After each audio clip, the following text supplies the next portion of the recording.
Uut Permatasari lahirkan anak kedua laki-laki di hari Bayangkara. Nama sang anak punya makna yang indah. Penyanyi dangdut Uut Permatasari melahirkan anak keduanya berjenis kelamin laki-laki. Bayi yang diberi nama Rafaisan Rakan Atala Pulungan itu lahir di Rumah Sakit Siloam Hospital Slipo Village Tangerang, Banten, Jumat, tanggal 1 Juli tahun 2022. Adapun arti dari nama bayi yaitu pemimpin yang berderajat tinggi yang memiliki hati mulia anugerah dari Allah dan keturunan dari Pulungan. Kabar gembira itu dibagikan Uut Permatasari di akun Instagramnya, @uutpermatasari. Dalam foto yang diunggah, tampak Uut Permatasari menggendong bayinya ditemani suami dan anak pertamanya.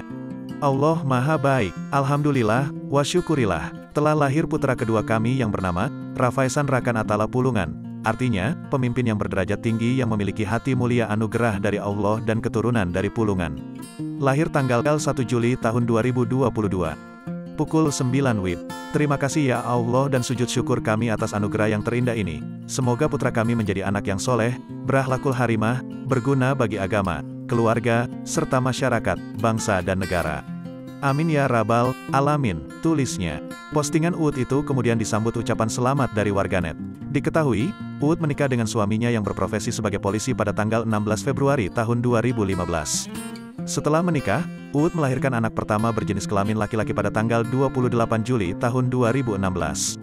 Sempat dilarikan ke rumah sakit saat hamil 4 bulan saat usia kehamilannya 4 bulan. Uut Permatasari sempat dirawat di rumah sakit. Kala itu, Uut Permatasari membagikan foto dirinya yang tengah terbaring lemas di rumah sakit. Diberitakan Kompas.com, manajer Uut Permatasari, Dika mengatakan Uut Permatasari dibawa ke RS karena kecapean. Gara-gara kecapean, lagi hamil juga kan, ujar Dika saat dihubungi, Kamis, tanggal 27 Januari tahun 2022. Menurut Dika, Uut dibawa ke RS pada Selasa, tanggal 25 Januari tahun 2022. Pada Senin, tanggal 24 Januari tahun 2022, lalu, Uut memang mengambil 2 kali acara televisi sekaligus hingga akhirnya kondinya melemah dan harus dirawat di rumah sakit. Itu awalnya gini sih mbak, kan syuting acara-acara televisi gitu. Itu kan Kak Uut lagi hamil. Jadi dia tuh kecapean gitu mbak, cuma kecapean. Sebenarnya udah dikurangin aktivitasnya cuma kemarin agak padat aja, kata Dika. Kebetulan hari Senin tanggal 24 Januari, ada 2 jadwal televisi. Dari situ drop, lanjut Dika. Dika mengatakan, kata dokter Uut hanya kurang istirahat. Beruntung Uut Permatasari berangsur pulih dan kini telah melahirkan.